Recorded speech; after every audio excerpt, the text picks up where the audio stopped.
Jerusalém é uma cidade construída sobre camadas de segredos, onde cada pedra carrega o peso de milênios. Por séculos, arqueólogos perseguiram uma única obsessão: a tumba perdida do rei Salomão. Mas o que a doutora Emily Carter e sua equipe encontraram escondido sob o solo sagrado não foi um corpo, foi algo que a história não estava preparada para enfrentar. Entre túneis projetados para matar e câmaras repletas de um ouro que parece vivo, a verdade sobre o maior tesouro da antiguidade acaba de ser revelada.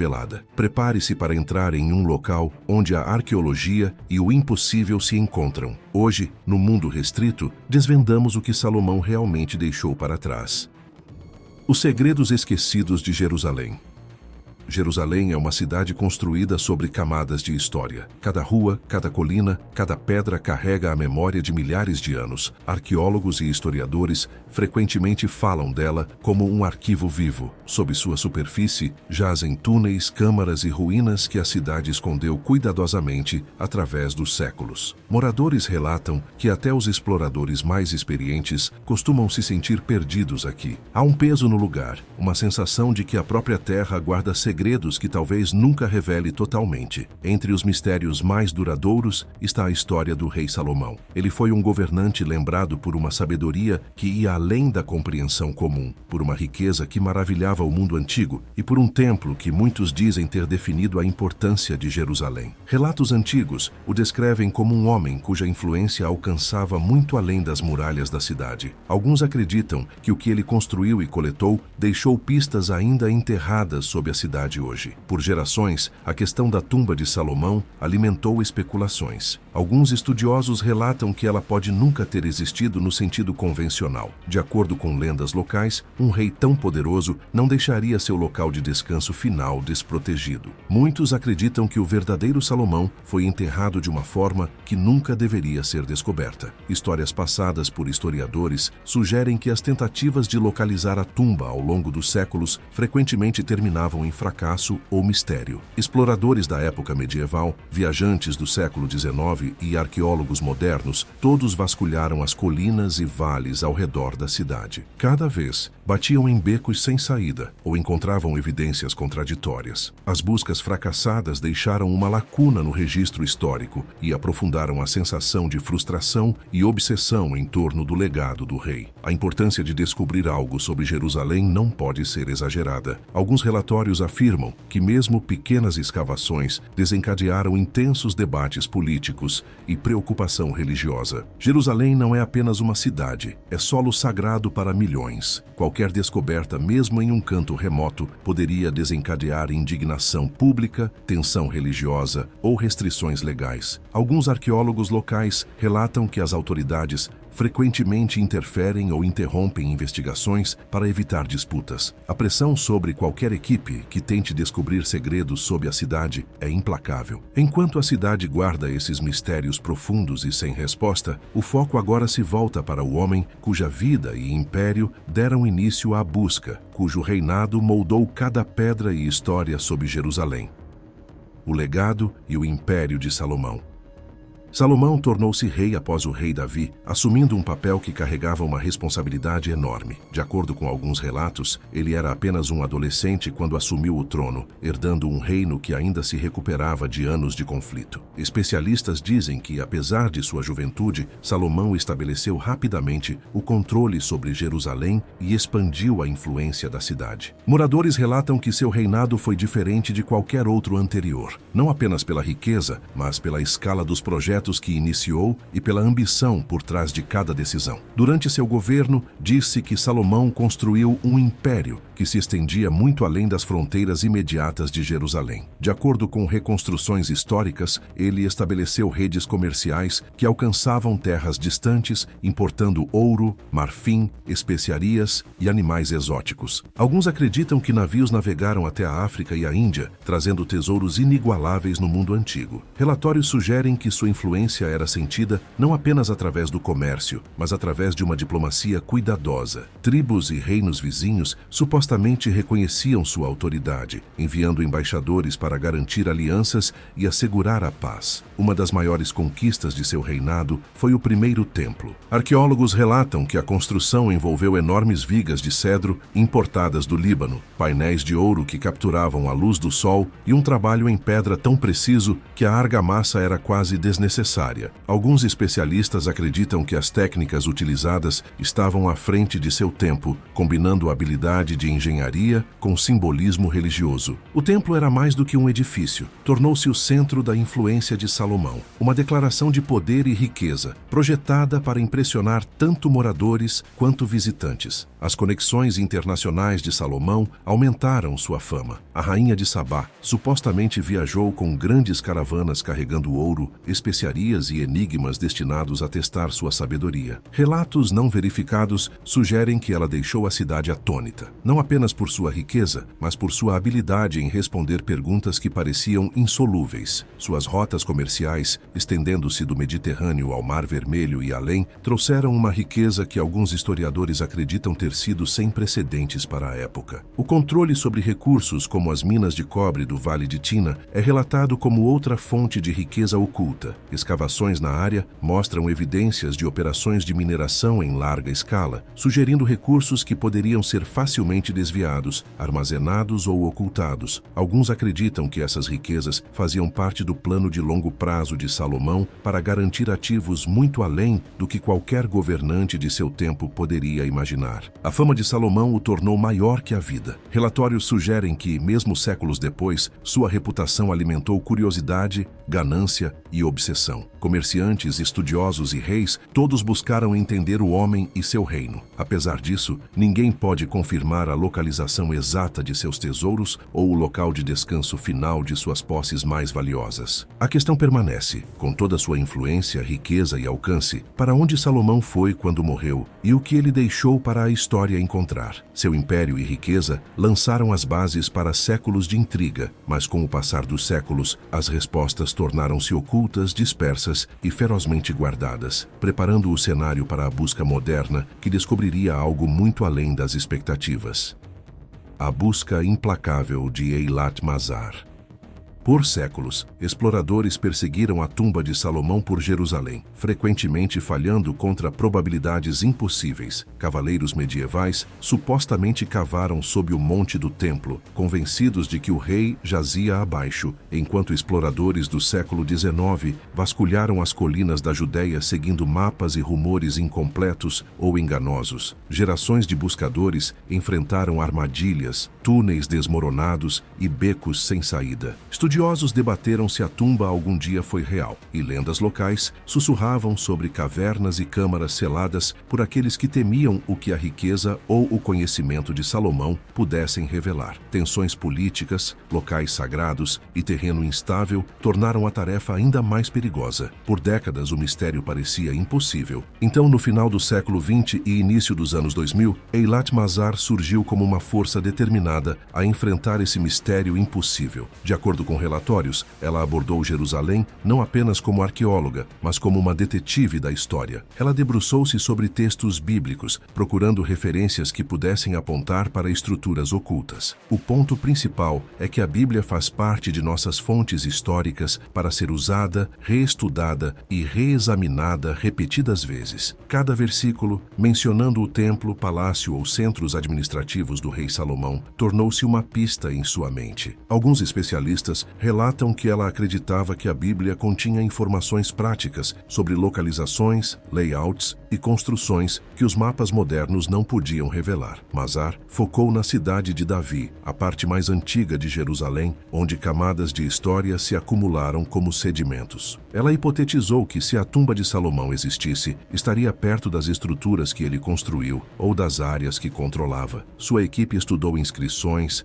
artefatos e o terreno cuidadosamente, combinando evidências textuais com observação física. De acordo com moradores, ela passava horas caminhando pelas colinas, medindo inclinações e notando depressões no solo, convencida de que pequenos detalhes poderiam revelar segredos de séculos. Sua busca foi minuciosa. Alguns relatórios dizem que ela enfrentou o ceticismo de colegas que pensavam que a tumba nunca seria encontrada. O financiamento era limitado e as permissões de escavação eram difíceis de obter em áreas politicamente sensíveis. No entanto, Mazar persistiu, acreditando que Jerusalém ainda guardava seus segredos para aqueles dispostos a olhar profundamente. Em 2005, seu trabalho culminou na descoberta de uma grande estrutura anteriormente desconhecida sob a cidade de Davi. Embora não tenha encontrado a tumba de Salomão, de acordo com relatórios arqueológicos, a estrutura continha muralhas maciças, fortificações antigas e artefatos do período do Primeiro Templo. A descoberta de Mazar foi inovadora. Mostrou que Jerusalém ainda guardava história oculta e deu aos arqueólogos modernos uma confiança renovada de que nem todos os segredos da cidade haviam sido desenterrados. Sua busca provou que a procura pela tumba de Salomão não era um beco sem saída. Também demonstrou como a pesquisa meticulosa, combinando estudo bíblico com escavação, poderia levar a descobertas notáveis. Mazar não descobriu o local de descanso de um rei, mas revelou uma camada da história que estava perdida por milênios, preparando o terreno para as investigações modernas que se seguiriam. O trabalho de Mazar reacendeu a esperança e guiou equipes modernas que agora abordavam Jerusalém armadas com nova tecnologia e determinação renovada para explorar o que sua descoberta sugeria que ainda poderia estar escondido.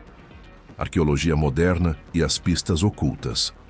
Inspirados pelas descobertas de Eilat Mazar, pesquisadores modernos estavam determinados a ir mais longe. Entre eles estava a doutora Emily Carter, uma arqueóloga conhecida por seu estudo meticuloso de registros antigos e sua paciência em rastrear pistas sutis que outros ignoravam. De acordo com relatórios, Carter passou meses nos arquivos empoeirados de Jerusalém, debruçando-se sobre documentos frágeis que haviam sido ignorados por séculos. Ela focou em textos que continham registros administrativos e fiscais, esperando que pudessem revelar indícios de estruturas ocultas. Sua perseverança valeu a pena. Enterradas em escritas hebraicas desbotadas, ela descobriu referências a um local perto da cidade de Davi que parecia ter sido deliberadamente deixado sem registro. Alguns acreditam que os escribas pretendiam esconder este lugar de olhos curiosos, enquanto outros argumentam que ele foi simplesmente perdido no caos do tempo. Seja qual for o motivo, Carter reconheceu um padrão. Pagamentos e suprimentos mencionados nos registros apontavam para uma colina específica, onde nada acima do solo sugeria algo notável. As pistas eram sutis, quase invisíveis, mas sugeriam que, sob aquela encosta comum, a história estava à espera. Para investigar mais a fundo, a equipe de Carter recorreu à tecnologia moderna. O radar de penetração no solo permitiu que eles olhassem sob camadas de terra e pedra sem romper a superfície. De acordo com seus relatórios, as varreduras revelaram formações incomuns que não poderiam ser naturais. Túneis longos e deliberados estendiam-se sob a encosta, alguns estreitos e instáveis, outros retorcidos como se projetados para enganar quem entrasse. O equipamento mostrou a eles o que séculos de olhos humanos haviam perdido, mas também revelou o quão desafiadora seria a escavação. O terreno em si era um obstáculo formidável. Encostas íngremes de calcário afiado danificavam seus equipamentos e o solo solto ameaçava desabar sob o peso de cada passo. Interrupções políticas adicionaram outra camada de tensão. De acordo com relatos locais, as autoridades restringiam periodicamente o acesso, exigindo licenças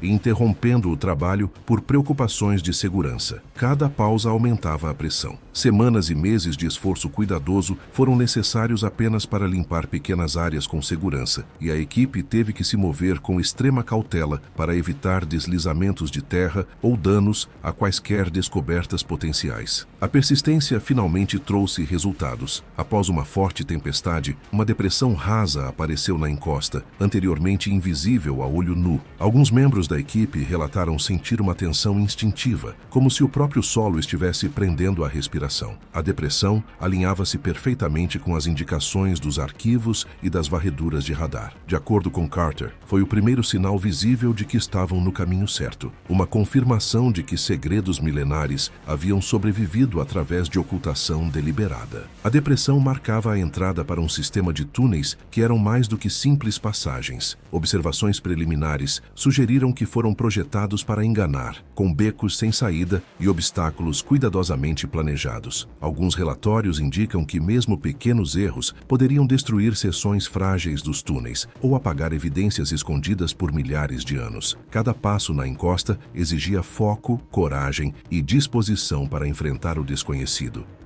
Túneis de decepção.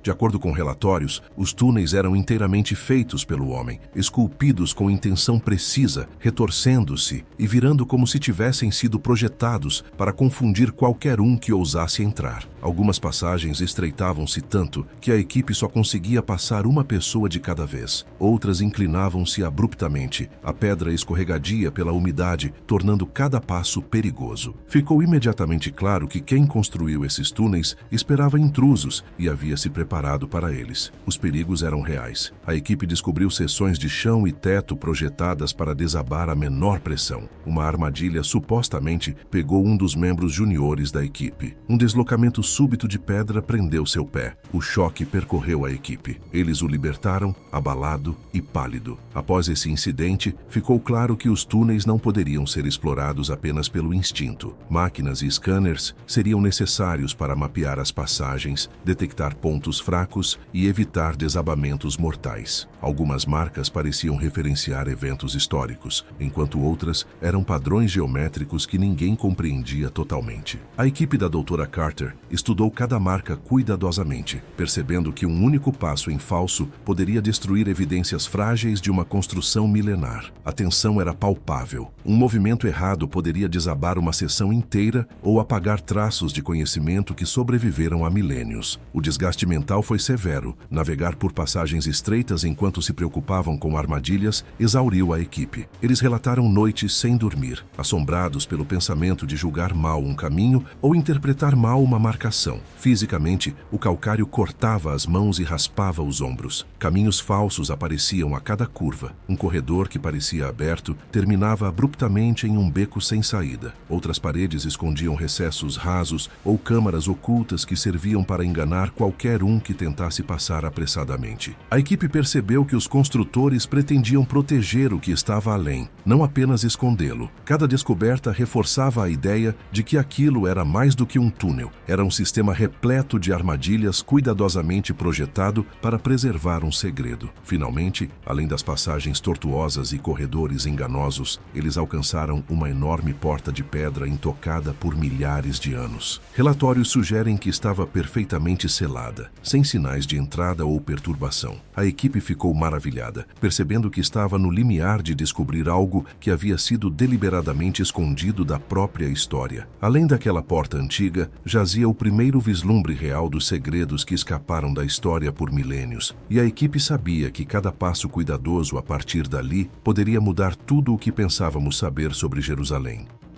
A Câmara do Tesouro.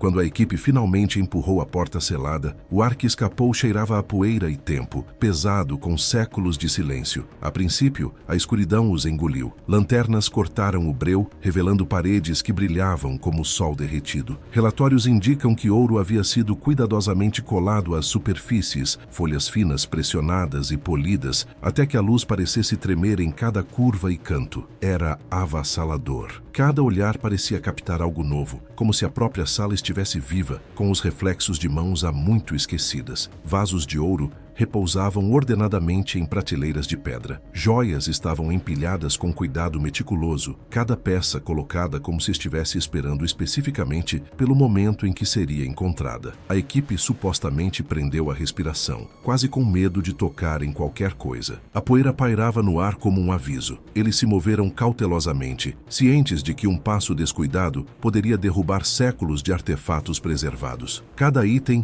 era carregado de significado. De acordo com algumas fontes, cada recipiente, cada pequena caixa, parecia quase ritualística, deliberadamente arranjada para sinalizar importância em vez de utilidade. No centro da câmara, erguia-se uma menorá de 7 braços, que correspondia às descrições históricas do primeiro templo. Estava perfeitamente vertical, impecável em sua simetria, e parecia intocada pelos séculos. Sua presença confirmava que aquele não era um depósito comum de riqueza. A equipe podia sentir a tensão no ar intensificar-se. Não havia restos humanos em lugar nenhum, o que apenas aumentava o mistério. Aquilo não era uma tumba. Fragmentos de seda, desbotados mas inconfundíveis, sugeriam rotas comerciais que se estendiam até a Índia e a África. Esculturas de marfim, delicadas e frágeis, sugeriam uma riqueza imensa, adquirida através de negociação e conquista. Pequenas caixas de joias continham correntes, brincos e pedras preciosas, algumas ainda brilhando com esmeraldas, rubis e lápis lazuli. De acordo com relatórios, a disposição desses tesouros era deliberada, quase ameaçadora em sua precisão. Parecia que a própria sala estava guardando uma mensagem, desafiando qualquer um a entendê-la sem tocar na coisa errada. O ar carregava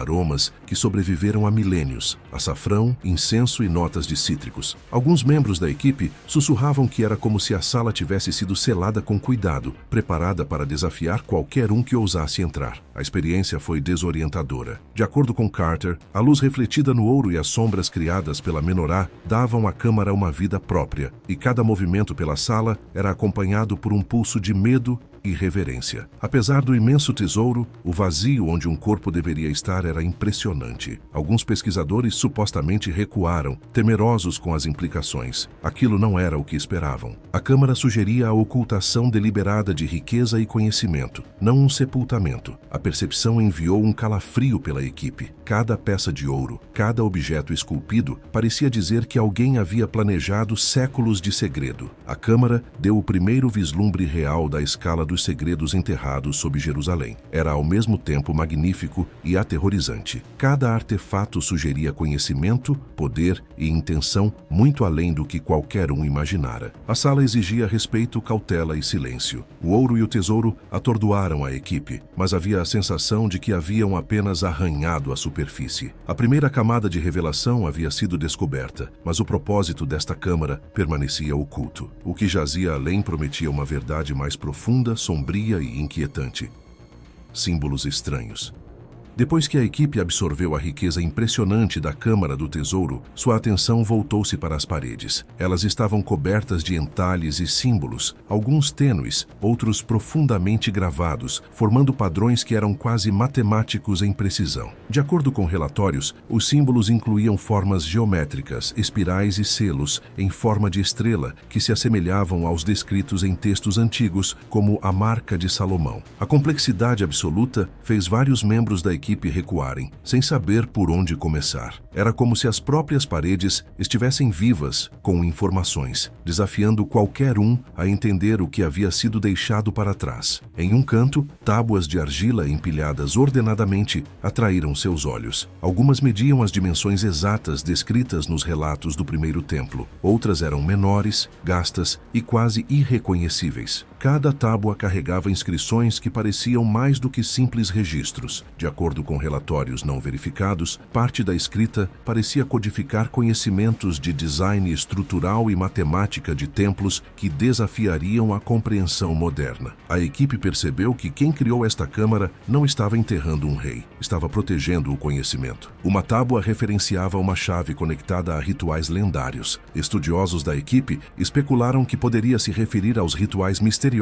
atribuídos a Salomão em textos posteriores. Outros acreditavam que poderia ser uma cifra destinada a esconder instruções ou localizações. Ninguém podia dizer com certeza, mas o clima na sala era pesado. O ouro e os tesouros os impressionaram, mas as tábuas exigiam foco, cautela e paciência. Um pequeno baú selado em um canto sombreado ostentava o mesmo símbolo de estrela gravado nas paredes. Nenhuma dobradiça ou fechadura era visível. Alguns acreditavam que continha uma camada adicional de conhecimento ou tesouro, talvez a parte mais crítica do que a câmara deveria proteger. De acordo com relatórios, a equipe não o abriu imediatamente. Eles estudaram seu posicionamento, os símbolos ao seu redor e o leve desgaste dos séculos, tentando entender a intenção por trás de cada decisão tomada pelos construtores da câmara. Os entalhes, as tábuas e o baú, juntos, contavam uma história. Quem construiu esta câmara antecipou que seus segredos poderiam sobreviver por milhares de anos. Foi cuidadosamente projetada para preservar o conhecimento, não um corpo. A equipe percebeu que a câmara era menos uma tumba e mais um repositório. Um esforço deliberado para proteger sabedoria, tesouros e possivelmente instruções sagradas de qualquer pessoa indigna ou despreparada. Enquanto examinavam as inscrições, uma sensação de choque e inquietação tomou conta da equipe. Esta não era uma simples descoberta arqueológica. De acordo com alguns estudiosos, os entalhes e símbolos borravam a linha entre história, lenda e algo quase místico. A câmara era uma mensagem, um aviso e um teste, tudo ao mesmo tempo. Cada objeto, cada tábua, cada estrela esculpida carregava intenção e propósito. Estando naquela sala, a equipe confrontou o problema central. O que se esperava ser uma tumba não era. Em vez disso, era um estoque cuidadosamente escondido de riqueza, conhecimento e mensagens codificadas. Historiadores agora tinham que reconsiderar o que a busca pela tumba de Salomão realmente significava. De acordo com relatórios, esta câmara sugeria que o verdadeiro propósito desses espaços não era enterrar um rei, mas salvaguardar informações e tesouros de uma forma que pudesse durar mais que séculos de falha humana, ganância e esquecimento. Se você gostou de assistir a este vídeo, clique no botão de curtir e inscreva-se neste canal.